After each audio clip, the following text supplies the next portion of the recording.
Hi, we're sisters, Amy and Nancy Harrington, the founders of the Passionistas project. We've created an inclusive sisterhood where passion-driven women come to get support, find their purpose, and feel empowered to transform their lives and change the world. On every episode, we discuss the unique ways in which each woman is following her passions, talk about how she defines success, and explore her path to breaking down the barriers that women too often face. Today, we're talking with Ruby Raja, an author, trauma facilitator, and domestic violence and abuse trainer. Ruby has over 25 years working globally with women and children experiencing abuse to navigate health, education, and probation systems. Ruby has written Healing from Narcissistic Abuse, Journeys from Abuse to Freedom, because the participants of her master's thesis all told her they left abusive husbands and began living fulfilling lives after she provided them with information about abusers, the criminal justice system, and their rights. Ruby wrote a domestic violence program based on these findings. If you're joining us live here today, please feel free to drop any comments or questions in our chat, and we'll do our best to get them answered. Now, please welcome Ruby Raja. Hi. Hi, Ruby. We're so happy to have you here today and talk about these really, really important topics that I know a lot of the women in our community will be able to relate to. So we really welcome you. Thank you so much. Ruby, what are you most passionate about? I'm passionate about giving information to women who've been hurt, whether it's domestic violence, whether it's trauma, whichever services have kind of let them down. I like the idea of being able to provide them with information that gives them that strength to know just how amazing they are. Yeah. So where does that passion come from? What inspired it? I hadn't realized this, but I'd been working in domestic violence all my life. So I'd been working with women. They had problems. They came to me. I helped them however I could. I didn't even know the words domestic violence until many, many years later. So I felt a bit of a fool. I've been working in the field. And I hadn't realized the complexities that they go to until I started doing it formally, which was only about 25 years ago. That was kind of the tipping point of realizing there's a major issue here. But then I got scared and tried to run away because it's very complicated and it's very painful. So there were so many children also that really became the trigger, because I was seeing these little people behind, and I didn't have a clue at that point what I was seeing or witnessing, but I could see something was going on. And then I entered the criminal justice system in about 2007. And that's when all the wheels started going into motion, because I was working with older men who were committing offenses. And I was working with all the problems they had and realizing they don't necessarily know what's happening, because you have to keep going back. And as I went back and back and back, I realized this problem is actually stemming from the woman. And when she gets pregnant and has these children through pregnancy, and then we're dealing with problems much further down the line that are not diagnosed properly. I don't know whether that made sense, but it's so, kind of twisted and tangled in the journey that I've had. So I kind of went backward. So I'd been working with all the women. And when I started working with the men in criminal justice and started working with the younger men, I realized this problem doesn't start as they get older. It starts much earlier. And that's where I realized that whatever I can do to give women, to help the children, that I should be doing it. Yeah. Well, can we take a step back? Can you tell us a little bit about your childhood and where you grew up and what that was like? Yes. That's a long, long time ago. And I was born in Pakistan in a place called Attak, and it was a very happy childhood. I had a lot of older siblings and my parents, and so I was spoiled rotten. So I had a lovely childhood, and then we went to England, and then my childhood changed because we now had another dynamic, which I didn't understand. But again, because I had so many older siblings and my parents were with me, it was quite easy for me to blend into that. So I went to school and did okay and such, but there were certainly little rumblings taking place that started changing the worldview. Yeah. Yeah.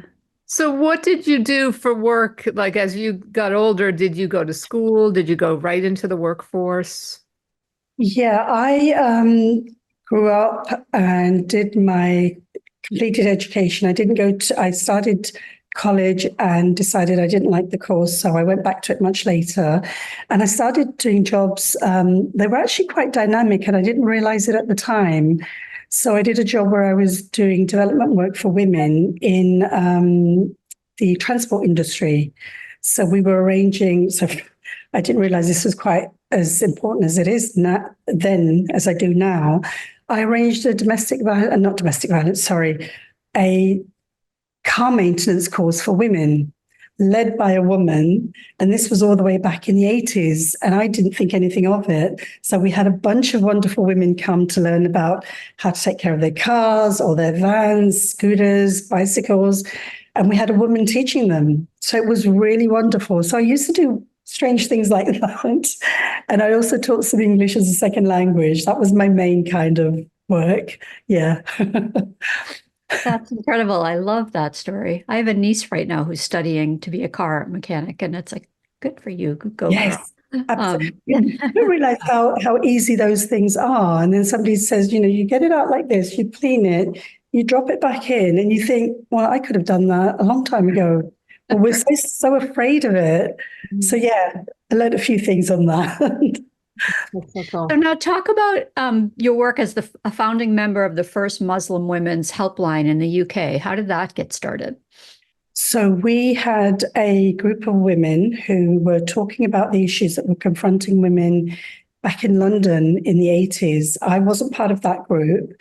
And as they did their kind of brainstorming and giving ideas and such, there was a lovely lady called Imelda. Imelda was working in the Samaritans, and she just randomly threw out the idea, do you think it might be an idea to have a helpline for Muslim women because you have specific needs? And she just, the way she relates it to me, she just threw it out there, and everybody loved the idea that we should have a helpline for women, run by women. And I became the junior member because, one, I was the youngest. Two, again, many times in my life, I've not had a clue of what I'm doing, but I had time and I was happy to do whatever I could. So that's how I joined. And yeah, it was, again, didn't realize what a dynamic force it was back then, but we really were able to help a lot of women silently. And that's how I worked most of my life, that you work behind the scenes, you help the woman, you help her children. Nobody gets to hear about it because the woman never wanted anybody to know. So yeah, that's how I began that. And the line is still in existence, and now it helps men as well, right? So what does that mean to you, the legacy of that? The legacy, I feel honored to be involved in something that I had such little to actually do in the beginning stages, but it's incredible that they've gone through this massive change, because I think the idea potentially was floating around a little bit even in the early years, but it couldn't be taken up. And then as time's traveled, because unfortunately I'm not actually involved, as in I'm not taking calls for them for quite a while now. And they changed from being women only to men as well. So now it's called the Muslim Community Helpline. So it's continuing, they're getting excellent service, because one thing we did, which was our kind of trademark, we didn't say it was only an hour long. We didn't say we have to stop now because our shift's over. If they needed to talk for 3 hours, we were going to stay on that call to take them through whatever they wanted. And if they rang the next day, we were going to take that call again. So we don't put a time on it. We don't say you can only call us for 6 months and we're going to take your name off. We don't actually take their names, but we continue that listening, because that's been the most critical part of the journey that I've had in my work and in my life. We think we listen. We kind of listen to the first few sentences, and then we've decided from all the experience we have, this person's going to go down this road. So just doing that properly for the people that we work with is just magic. It's made a difference to a lot of lives.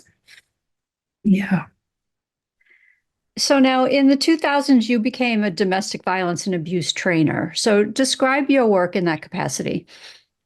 Right. So I came along and I thought I'd do whatever job came along, and a number of them, ordinary jobs that I was doing. And then I found myself in a group of people working with domestic violence. And that was the time that I heard the name, the two words domestic violence. And I thought, oh, I've been doing that. And then we had this amazing trainer called Pat Craven. She had written something called the Freedom Program, which is a 12-week program. And she came and gave us 3 days of really intense training. And I suddenly realized this is exactly where I need to be, because not only did she go through all the journeys, she explained what it was like on both sides, because she was a prison officer. So she was working with the men in prison, which triggered her to actually do the work. And she said to me, I'd come home and I'd complain every day to my husband, and he got tired of listening to me. And he said, why don't you do something about it? And she said, I went ahead and I wrote the Freedom Program, because she said, I was working with men day and night telling me, this is what we do to women. This is how we treat them. And so when I came into that, and I don't know how I actually got invited to that program, but it was one of the best things that ever happened and came across in my life to kind of set me free into the work that I was going to start doing further along. And it was really, really interesting to know that so many other people were on the same page as me. They weren't just delivering service, they were trying to make a difference in the lives of the family. So yeah, that's how I came into domestic violence. Yeah, I think it's really interesting that I think a lot of people help on that level of listening or being involved in like a call center, as you were talking about. But you strike me as someone who really tries to get to the root of the issue and affect change from kind of deep within. So what inspired you to kind of dig deeper into the issues?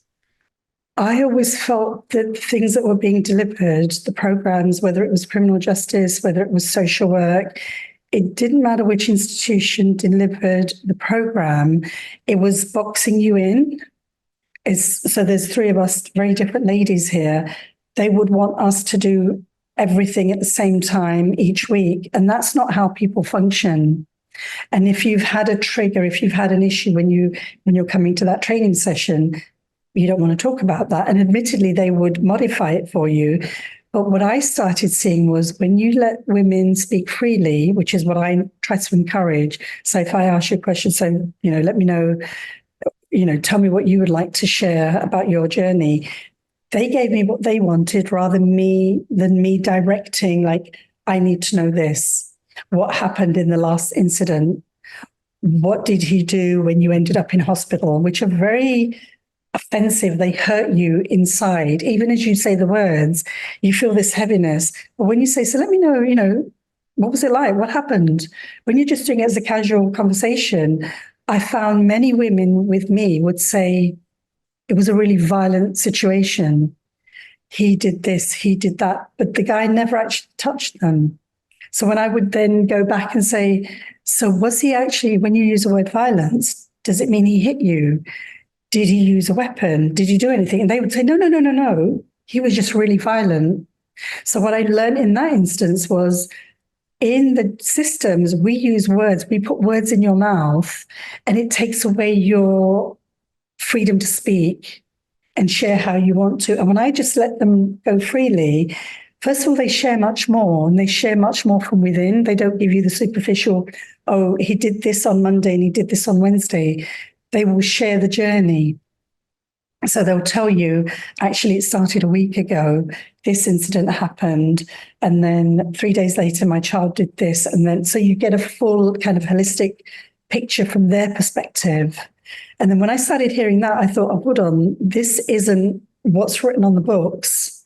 So it's not domestic violence and he's being physically violent. This is something else is going on in the family. And we need to figure out who's doing what to whom and how we protect each person, because we've got so many services. And so, yeah, that was a major, it kind of moved my heart. It felt so painful that I felt I need to do whatever I can to empower them. So I would throw in whichever thing I knew, whether it was a course I'd heard of or a link they could contact. I would give them this extra bit of information and they would share more and more. So I felt like I was getting a bigger picture. And I shouldn't say this on record. I didn't record every single thing they shared me. Anything I thought that could be to their detriment, I wouldn't record. I would record the essential things we needed for whichever service we were providing. So, yeah.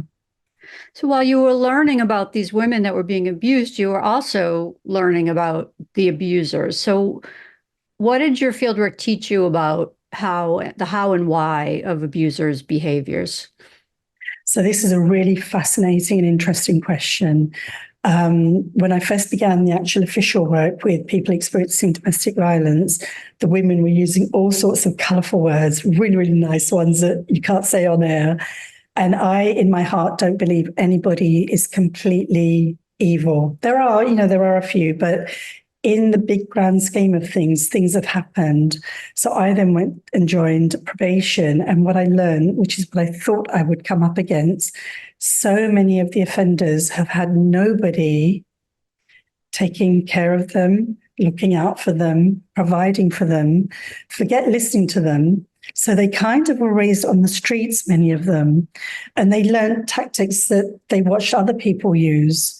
And if they had an abuser at home, it wasn't necessarily true that they would also become an abuser, but then it becomes normal practice. Somebody doesn't listen to you, you just lash out. Or if they're not doing something, you start swearing. And so when I started seeing that, I thought, oh my goodness, this is so complex. And to try to explain to the victim, this is what's going on, or vice versa, was not something that was doable. So you worked with each person in their capacity and you gather all the information and you cross-pollinate. So when an offender's telling you, well, she does this, or that woman did that, you actually say, well, it might be because of this. Did you think of that? Because obviously you would have so much story of their backstory that you can then feed them with, well, maybe if you thought this, and maybe if you thought that. And so rechanneling both of them became part of the way that I started working with people. Yeah. And did you find that the men were evolving in the way they were handling these kinds of situations as you were working with them? So that's a lot more layered. The men that wanted to learn, they benefited a lot by being with me because I understood domestic violence in the way I did.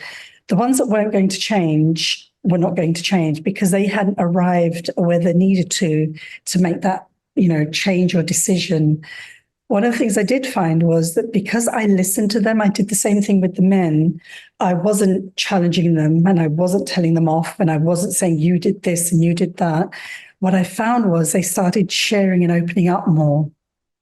A lot of the men I worked with would tell me something and say, Ruby, I've never thought about that and I've never shared that with anyone. And it's not like I'm some amazing person. It was just that listening skill. That I'm listening to you. How do I help you? Help me to help understand you better so that I can serve you in the way that we can help you move forward. So I use that both sides. And a lot of the men were very responsive, but I don't feel I got us further with the men that really didn't want to move. That was quite difficult. Yeah. Yeah. No one changes until they're ready to change. So there's nothing you can do about that. Yeah. Why did you decide to go to grad school and what was the focus of your thesis?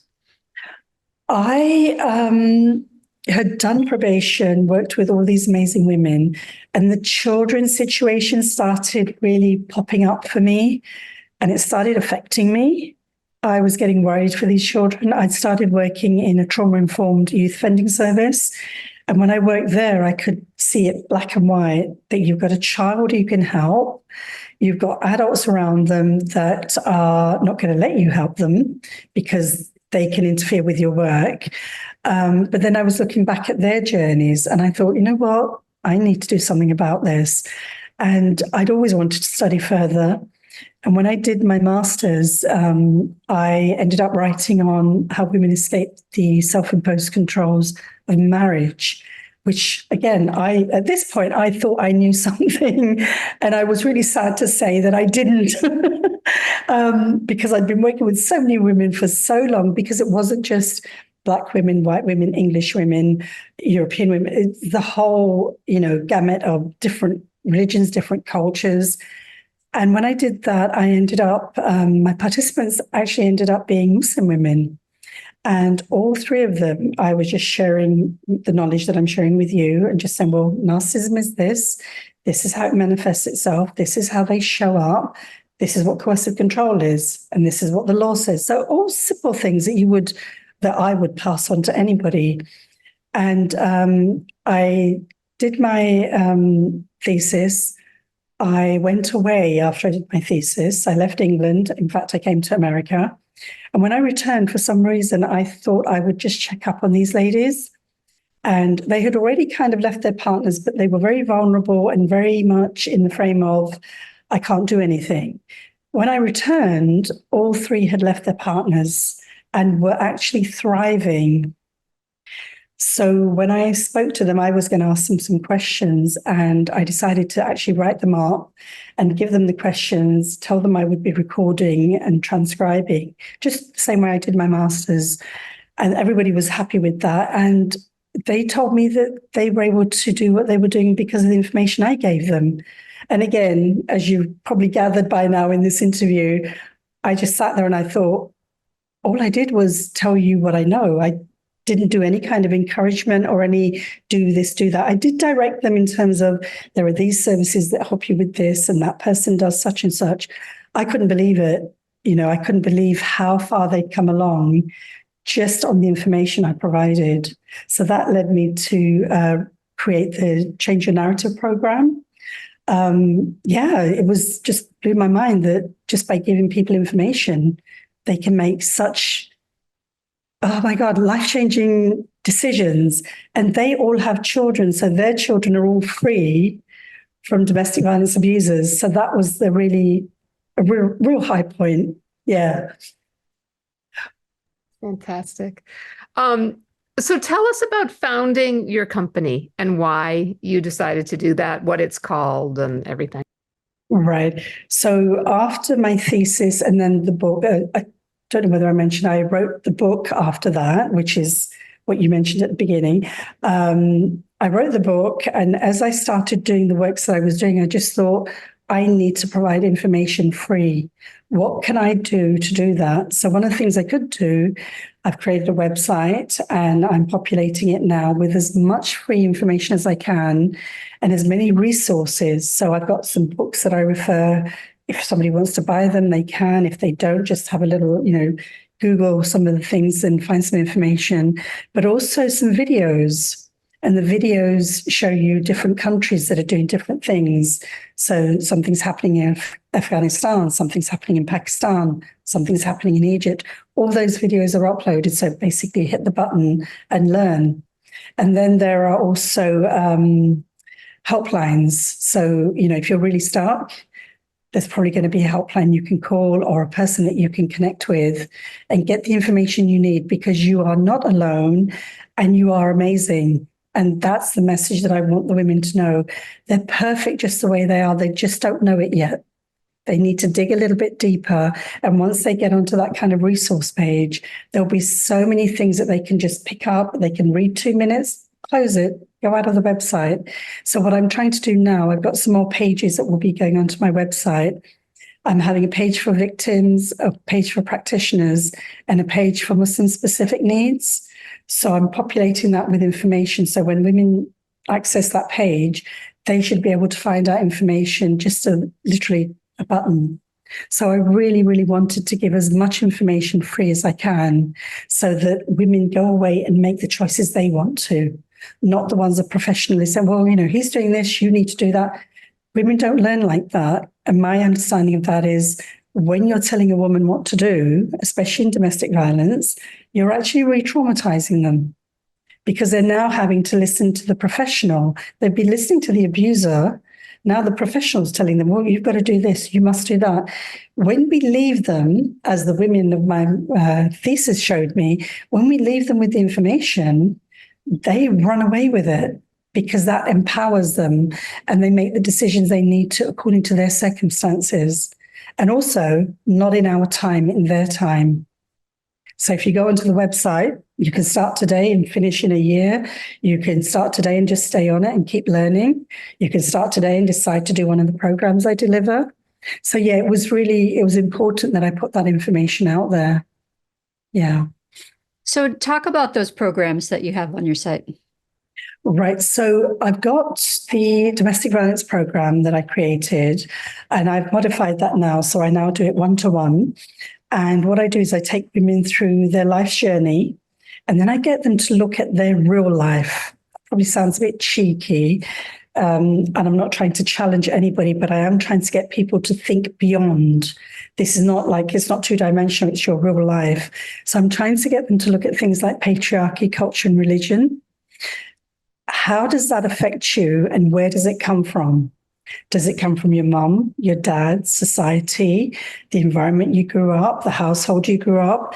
Identify where it comes from and find out how you became who you are, and take ownership of that. Because once you start taking ownership, you can start making changes. When you don't know where you're coming from, you can't define where you're going. So I take them through patriarchy, culture, religion, and I get them to question themselves. This is not me questioning them. It's them questioning themselves that, oh, I do this, but I do it because my mum did it, my granddad did it, I'm getting them to question, well, do you have to continue it? You can break those cycles, but I think a lot of people think they just have to keep continuing them. So I get them to do that. And then I also get them to look at their kind of wounded self. I won't call it the inner child because I'm not trained in that specialization yet, but I get them to look at what your unmet needs are and how to kind of let go of that and become the true person they are to themselves. So it's, this is what happened in childhood. I can't change my childhood, but I can release myself from that because that's done and dusted. I can revisit it, but I don't have to hold on to that pain. I can choose to let go. So it's giving them their power back each step of the way. And then by the time we get to the end of it, it's kind of, who are you now? And who do you want to be? One of the most difficult things that they have in my domestic violence program is, what do you want? Explain to me or tell me, what do you want to do? And the majority of women I've worked with do not have an answer for that. They will say things like, well, I like cooking for people when they come. I like to take care of the children when they've come back from school. And I'm sitting there, no, what about you? And I found this has been the hardest part of most of the jobs I've done, is getting the women to a place of, well, actually, I'd like to learn to drive, or I'd like to go on a trip to the seaside with my friends. But getting them to accept that I have a need is so hard. So I do that in the domestic violence program, and most of the women have loved it, which is why it's up there now. And the trauma program I did because I had a traumatic experience. I did the program.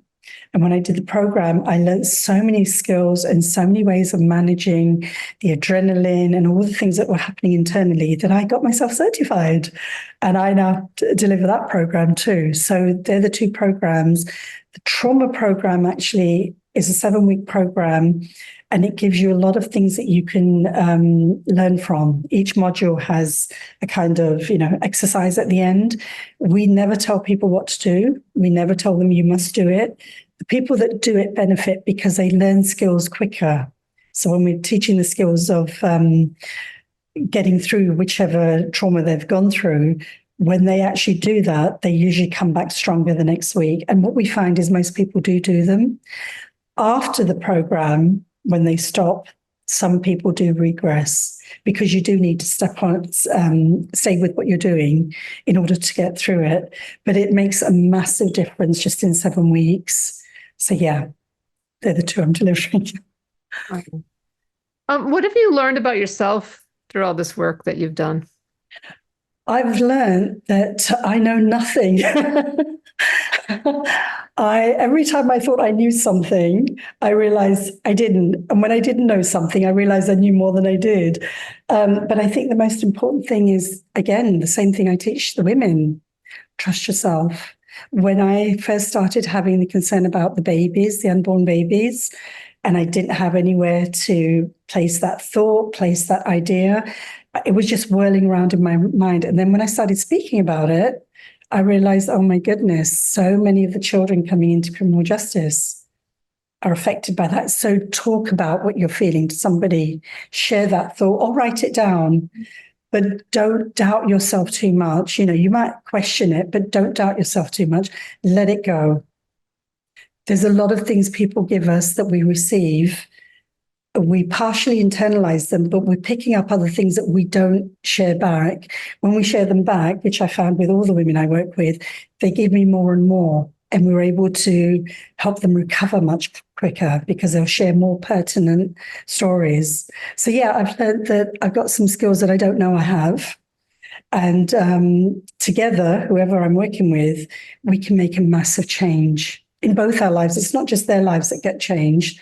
I learn so much as well. They've trusted me with so many personal treasures. So that's a gift that I get from them. Yeah.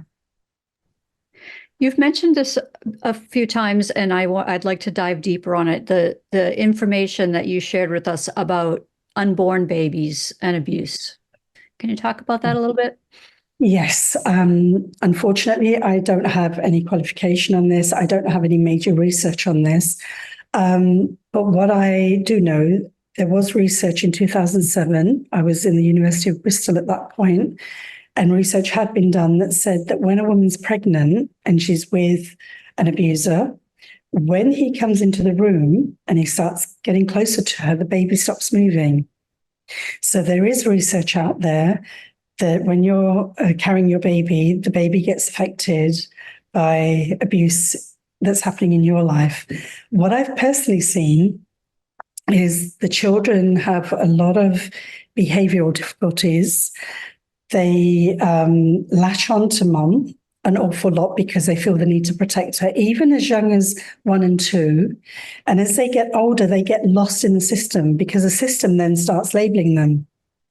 It starts saying, oh, this child has ADHD, and this child has ADD, and this child has something much worse that we don't know yet, and we need to do more research and tests on the child to find out. So before the child's even begun their life, we've now put labels all over them. And by the time they're 4 and 5 and entering school, when you read the paper as somebody who's a teacher, and you say, oh, this child's got ADD, so I need to watch this.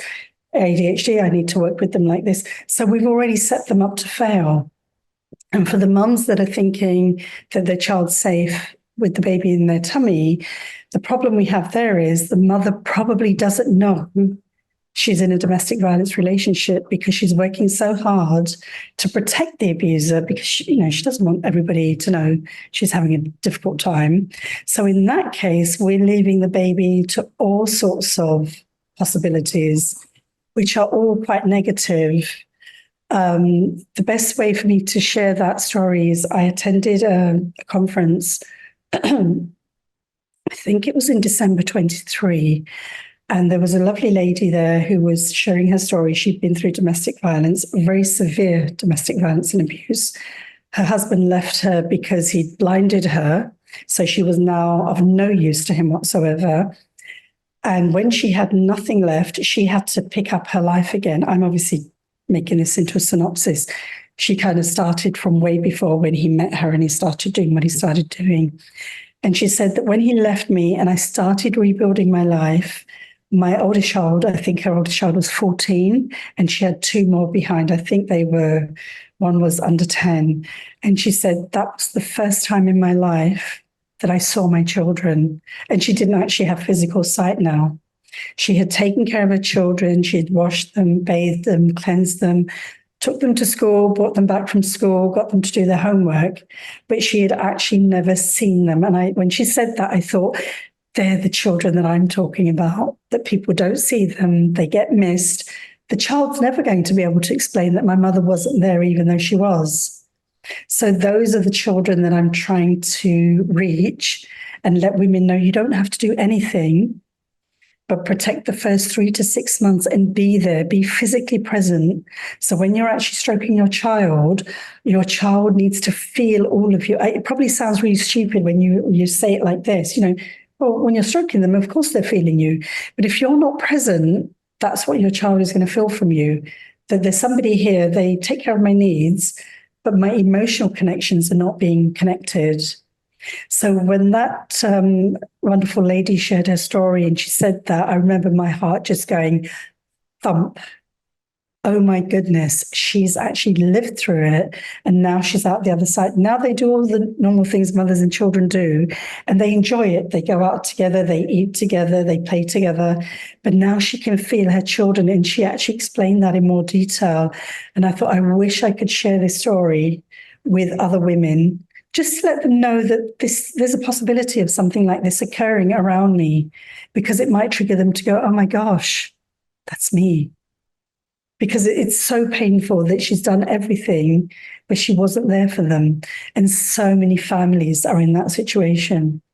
So that was my trigger to do all the work that I did, the unborn child. Oh, really fascinating. Mm. What are some of the success stories of the people that you've worked with? Oh, well, gosh, where do I start?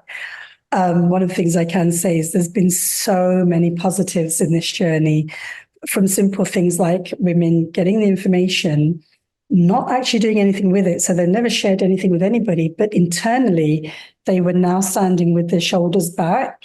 So when their husband would come at them with the same thing, they would literally just let it roll off their back. And if they went on, they would respond, but they would respond in a really collective way, because they now had knowledge. They now had rights, and they knew they had rights. And if the person I'm thinking about was a very aggressive man, he had been violent, he had been abusive, not just to his wife, also to professionals. But now that she had this inner strength, when he went on, she started saying, well, look, why don't you go and contact the social worker and we can go from there? So she turned the tables on him. So just watching that somebody with knowledge can stand in the same space, stay in the same house with the person, but actually turn the tables. Because what is he going to do when he goes to the social worker and the social worker comes home and the woman then explains her journey? Then he loses, because now the woman has the power to say, he does this to me, I believe it comes under this. He does this to me, I haven't reported him, but I think if I did, because in England I know the criminal justice system, so I can tell them that if you report your partner, this is the journey he will go through.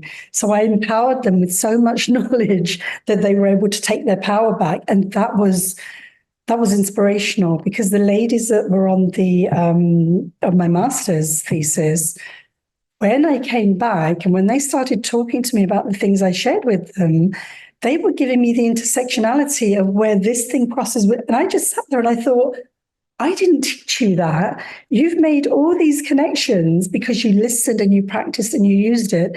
So the information that women get really empowers them to take charge of their life again. Even with their children, it's no longer what he wants. It's, hold on, I'll do that, but I've got to do this first. They start turning it around and they don't even necessarily know they're doing it. That was the biggest plus of my work, that these women have transformed their lives, and all I did was give them information and they used it according to their situation. It was just magic. And watching them dealing with their mums, because all of the women I dealt with, they all had supportive mums. Every mum was 100% behind their daughter. I can do this, I can help with this, but they didn't understand domestic violence. So that, the power and control element of domestic violence, they just didn't understand it. So when their daughters were trying to explain things, they were having to deal with things like, but it's his child, you should let him see his children. And until they got the information from me, they were really struggling with, oh, it's his child, I should let him see the child. And once they realized, yeah, it is his child, but he's a risk to that child. And when he's a risk to the child suffers. So yes, arrange to see the child, but do it within a framework that suits you, doesn't affect you when you get the child back, and you've done your service to him, but you actually don't owe him anything. So all of those tiny, tiny things I gave them, they put them together and they ran with it. And so, the three women on my masters were completely independent and they're flying, but lots of other women have just been able to start doing things that they didn't know that they could. Taking that power back at home is a real first step, because the children then watch that. And the children's behavior changes at school as well. So I've had a lot of women saying, oh, Ruby, you told me this. I started doing this, and this is what happened. So thank you, Lord. There's a lot of good, positive stories. Thank you for asking. Yeah, no, it's incredible. It's incredible work that you're doing. Thank you. Tell us about your book, Healing from Narcissistic Abuse, Journeys from Abuse to Freedom. So that's a book that's not a traditional book. I didn't write it as an academic piece, and I didn't write it as just a story. It's a combination of the two, because I wanted you to hear what was going on at the back of my mind and to know my failings too. So when I'm questioning, the professional that's saying, you've got to do this, you must get a restraining order, and I'm partially judging that and saying, that's really bad. But I'm also letting you know, I've done things like that too. It's not easy, because you so want to help them and you want to rush in and make that change, but you have to step back. So I'm taking you through my journey through the people I've worked with and the things that I experienced, coupled with their experiences, their true life experiences, and then throwing in the other things that come in, like what happens if you tell them what to do. You're now taking on the role of the perpetrator. If you let them free and they use words like, he's violent, you need to know that doesn't mean physical violence. You need to learn to ask the question. So what I'm trying to do is get people to do whatever they're doing, but question themselves. The self-awareness you have of yourself will help you help them become more self-aware. And also recognize we're going to make lots of mistakes. I know I'm making them even now, but to recognize that and know it's not wrong. As a professional, your job isn't to tell people what to do. Just because you know some theories and you've passed some exams and you've got some letters at the end of your name doesn't make you better than your client. It means they have a need. You can fulfill that need, because they're crushed a little bit right now and they can't see the wood for the trees. So what I'm trying to do in that book is to get people to realize we're all in this together. Some are ahead of the game, some are behind, but we need to figure out a way of blending that so that we can get the best outcomes for the families. Because if we get a good family, we get a good neighborhood and a good community, and we just spread it out. So I continue with that, and I share some Islamic things as well, because the women were all Muslims. So if you're working with Muslim clientele, you get a little bit about the Quran and what they believe about it. You get a bit of understanding of the legalities for Muslims. So you could be married in the Western civil courts, but a lot of Muslims or Jews or Christians, I imagine too, they don't accept that as a marriage until they've had their own religious ceremonies. And the same for divorce. So they may not do any other practice. They may not pray. They may not eat halal food. But when it comes to the essential points of their life, they use a few certain tools. So I've put them in there as well for people to kind of question. And alongside the questioning, one of the things I've done is I've put my version of honor in there. And that's because, again, like I've said, I thought everybody thought of it the same way. And I realized honor in domestic violence and abuse and violence against women and girls is often connected to honor-based violence. And the two don't actually blend. How can you have honor and honor-based violence? So I basically just do a little kind of, this is what I thought honor was. Tear this apart if you want to, or think about it, cross-question it. Tell me what your version is. Because it's not until we start having those discussions that we're going to move forward. It's always going to be, well, you think like that. And I work perfectly well in my community. You can't sit in this space, but actually we can. Because when we share that, we learn, we learn that we've all got honor. We've all got a concept of honor. It means different things to different people. And so the honor-based violence, and I question that in the book as well, can we put those three words together? How can you kill somebody in the name of honor if a woman is that useless, if she is so brittle that if she looks at another guy or she has a relationship with another guy, she can taint your honor. What are you saying? First of all, she's nothing, but yet she has the capacity to destroy your life, and you think you have the right to harm her. So I bring some of those questions up because I think this book isn't, it's a very easy read, but I keep challenging you because I'm challenging myself. You don't grow without challenges. And if you stop challenging yourself, you stop growing. And what I want is for people to not only learn about themselves, but to start thinking, well, actually, what do I think about Muslims? What do I want to know about Muslims? What do I need to know about Muslims? Because the media don't say anything positive. And then when people come into our lives, they go, oh, I didn't know you people were like that. And you suddenly they go, just ask the question. Because if you don't ask the question, you're never going to move beyond to the next question. And suddenly you find a whole flower blossoming. So I'm hoping that healing from narcissistic abuse will do that it'll start getting people to think and just be able to ask the simple questions. Because that's what I found, that whenever I reached out to somebody, I lived in the Bible Belt at one point, and anytime I talked to anybody, they just would bombard me with questions because they hadn't heard that side of Islam. So that's what I'm trying to do in the book, to get us to start talking to each other and recognize there's lots of different ways of coming together and going forward. Yeah. So what do we need to know about Muslims? What are we not asking? Right. We're no different to you. We have certain practices. So our religious laws for the people that are praying, they're going to pray 5 times a day, and they're very specific times in the day. Before they pray, there's a whole cleansing ritual, which is a spiritual ritual as well as a physical one. But the rest of the things, we do the same thing as you. So many girls that are wearing a head covering have probably dyed their hair blonde underneath. And it's probably, it's a bob or it's something really funky. But you're not to know because you won't see it until you're in an all-women gathering. And then they take it off and you go, oh, okay, she does that and she does that. We do all the same things. We mess up in the same way. I've had girls telling me, Ruby, I tried to wax my whatever leg or whatever, and because they didn't have the skills, and it was, so we're talking when they were very young, they said, Ruby, it got stuck. And then they tell you the entire journey. So we do all the things you guys do, but our belief system is different. So we believe in God and we believe in the prophet, and we believe in the Christian side of belief as Jesus is a prophet. So that's our major fundamental difference in terms of our God. But yeah, everything else, we do all the same things. We go out and party, we go out and watch movies, we have our dinners, we get together. We're not supposed to mix as in boys and girls together.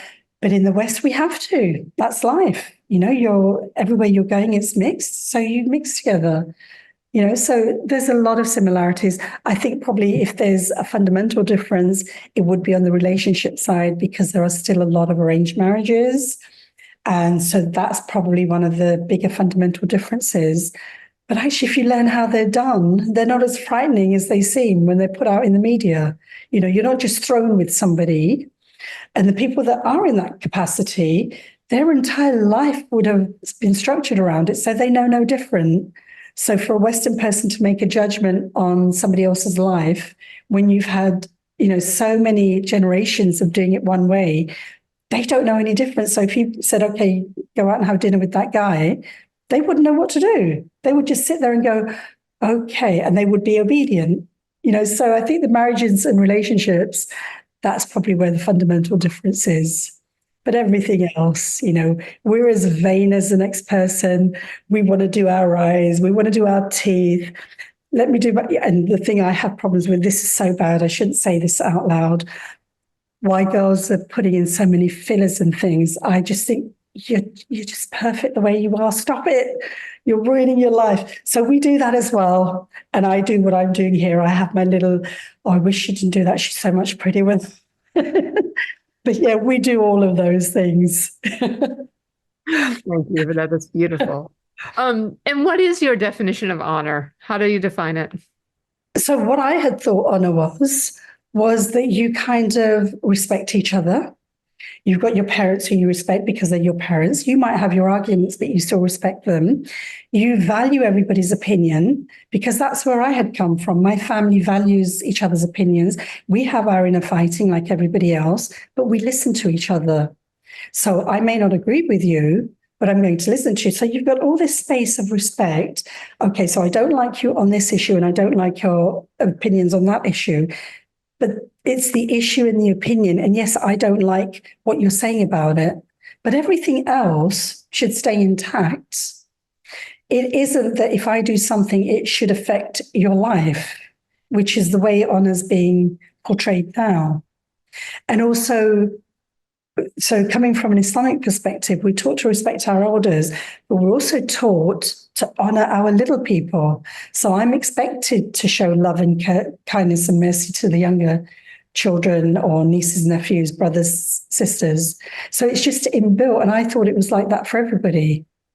Because I was the youngest, I got a lot of freebies, if you like, but they're not freebies because with everything that I got, everything there's always a plus and there's always a minus. So although I got a lot of love and a lot of things coming down, and I think I write this in the book, I had to respect my elders regardless. It didn't matter who they were. I'm now expected to respect my elders and show them the courtesy, the respect, and everything that goes within that. I took that for granted. And for me, that wasn't really much of a price to pay because I was getting so much because everybody in my family, and so therefore cousins and relatives, everybody was older than me. So I was getting so much love and so much protection. It's quite easy to respect everybody after that, but there is that trade-off. You're going to have to sit with people you don't want to. You don't like Auntie so-and-so. You've got to sit with her. You might have to do some work for her. But, so it was a very simple version of honor. And this is why I questioned the 3 words honor-based violence. How can you put them together? There's no honor in that violence.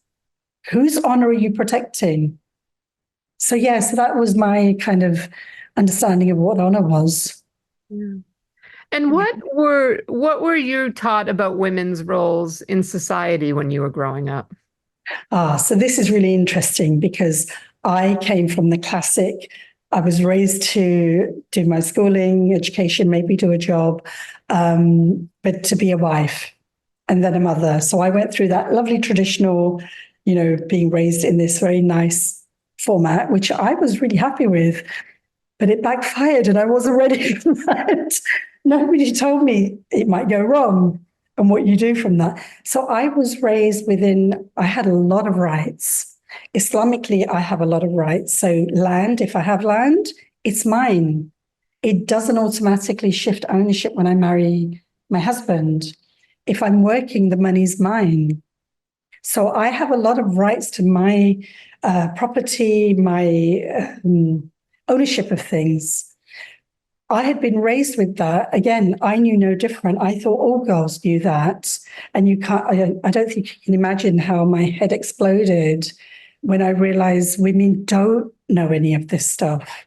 So that's another thing I teach women the whole way through any kind of training I do.